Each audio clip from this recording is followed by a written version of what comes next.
Welcome to another episode of The More You Share, The More You Know. My name is Catherine Salazar, and I am the Instructional Technology Specialist at Education Service Center Region 19 in El Paso. Today, we are finally summarizing our discussion about the ePortfolio on Project Share. We've had several episodes about the different pieces of making that public website, and today we'll talk about some final options that you can do and different menu items that you have available to you. So here I am on the projectsharetexas.org homepage, and I'm going to log in at the top right corner with my username and password. That'll take me right into my portal in just a second. And you might have noticed that the website has changed its layout, but the username and password from before is still the same. So here I've gone into my portal, and I will expand the menu for the My ePortfolio section. In other episodes, we've talked about contact information, welcome notes, your pictures and videos, making quick links for people, adding items to your showcase, adding news items to your information, as well as your blogging and your access keys. And the access keys was really exciting because you can designate certain information to be kept private from other audience members. So we're going to finish this segment by talking about the options that you have for your portfolio, as well as some interests, and then the color schemes for your website as well. And for some reason, those are found in a separate menu on the left, so I'll make sure to indicate that to you when we're at that point.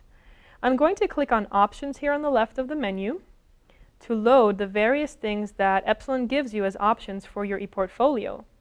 Now, if you notice across the top of the page, you have 4 tabs. The first one, by default, is your Menu and Tool Options. And this basically, everybody has those 4 checked off in the beginning, but some people decide that, you know what, I'm not going to use the learning matrix, so they take it off, and it reloads immediately, and now that menu item is hidden on your public's website. Then here, for example, if they say, you know what, I'm also not going to utilize that showcase piece, again, just by toggling those boxes on and off, that will adjust your menu on the left.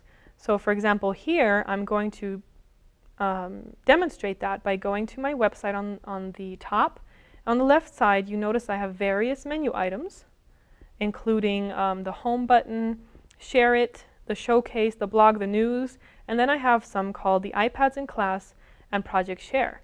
And those are something called custom menu items, which I'm about to explain as well. But just so you know, if I go over here and take off showcase inside of my portal, and then I go back to my website, you'll see on the left menu that showcase is not there anymore. So that's how immediate those changes take place. Just by that checkbox, and then your menu changes as well. Alrighty, I'm going to keep showcase on there since I do have some information behind showcase. And I'm going to discuss now the second tab. I'm still under options under ePortfolio. Your second tab is the custom menu items tab. Sometimes it has trouble loading, so I'm going to kind of reload ePortfolio, go back to options, and then try to click on the second tab. There we go. Okay, so here on my website, I had something that everybody else says, you know, mine doesn't have that heart with the iPads or those little people about Project Share. So those are something that's called your custom menu items. And that's really nice because here you can really customize how your website looks. You don't have to stick to the default that Epsilen gives you. You can really create your own. And there's 2 things you can do. You can either link your new menu to a website that takes you straight to a website, or you can actually create content that if they go to that menu item, a page will be displayed with text or pictures or anything you want to embed there. So you're basically a web designer without having to know all the coding behind the scenes.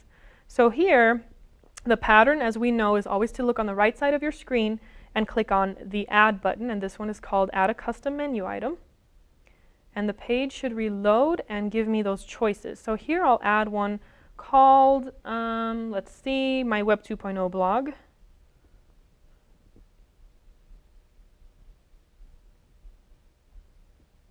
And the icon that I can choose for it, I'll just choose the star for now. And then here in the bottom it says either enter a web address or custom content. So here this one will just link somewhere. So I'm going to choose that little circle there. And then I will paste the link to my blog. And remember to get rid of the second HTTP. piece. And then again, at the bottom, I have that choice. Do I allow this menu item to show up for anybody, like the public, or do I limit this to people that have a certain access code?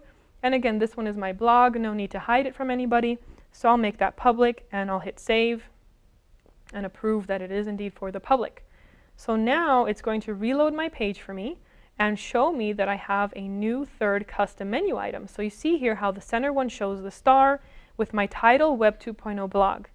Well, if you notice, also it says that that's a URL, and my other two were content. So it's a really nice example now to show you the difference. At the top of the portal page, I'll click on my URL to open my public website again.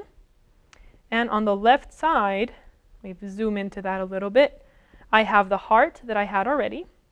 And if I click on that, said it was custom content, where here I just wrote some text and put a smiley face. Then if I go to my Web 2.0 blog link, it'll actually open my blog within my public website. So it doesn't navigate to a new tab or window, it actually opens up that content within the confinement of being on my website. So that's really, really nice because, again, if you're using this with students, they wouldn't get lost of where that link, if it opened up a tab or window, and they don't have that risk of possibly closing things out and starting from scratch. So that's the nice part about making your custom content, is that your website is as personalized as you want to make it. So I'm going to close out of that. And again, I was inside of the ePortfolio menu, and we were talking about options, and this was the second tab in the center called Custom Menu Items. The last two tabs are really quick to talk about because it is your ePortfolio parking or hiding, because some people already have a website out there that they think maybe has better content on it. So they say, why do I want to have this website on Project Share when I really want my parents or students to go to something I've created somewhere else?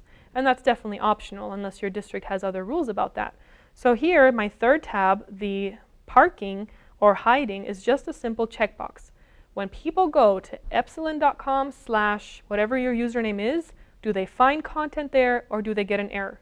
So here, that's just an on and off toggle switch for you. So if I click on Park My ePortfolio, if I go to my link now, it'll tell me that that does not exist. My picture's gone, all the links are gone, and it's just hidden from view. It doesn't exist right now.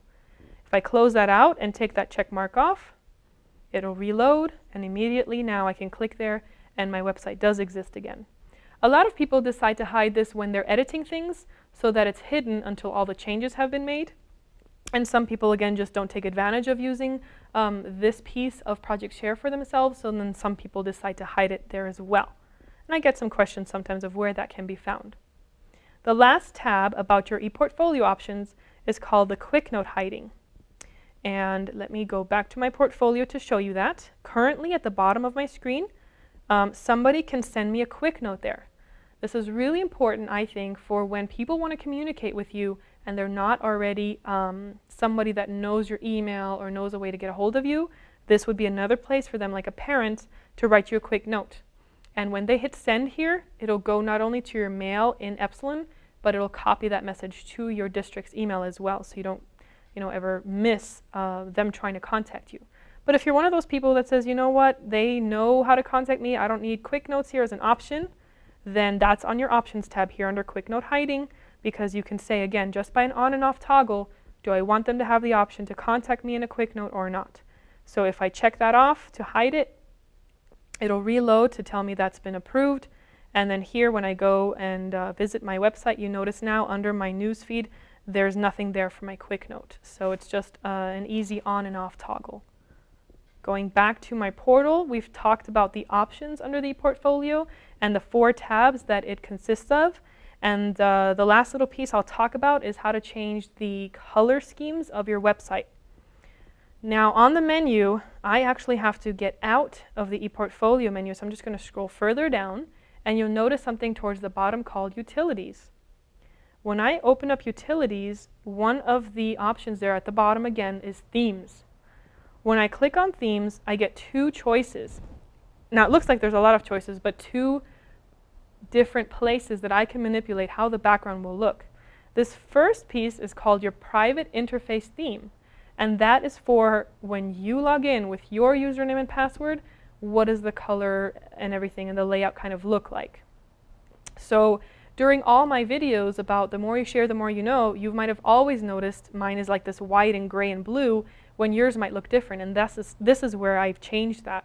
So you can choose from these 5 choices.